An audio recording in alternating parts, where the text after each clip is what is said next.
Eddie Lacy was fat, out of shape.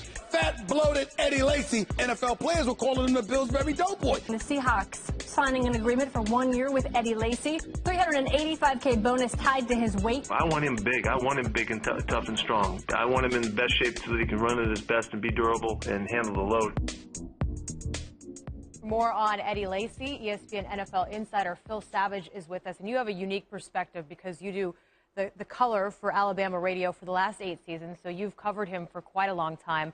He can earn nearly $400,000 in incentives if he makes weight at 7 different times between May and December. That's according to ESPN's Field Yates. So the question is, why offer a guy like this a contract when he clearly has some weight concerns?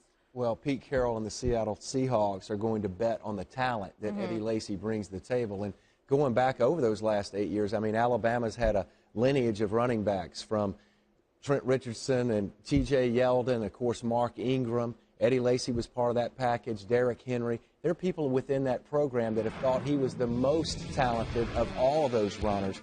And it's interesting, Pete Carroll and the Seahawks were at the Alabama Pro Day last Wednesday.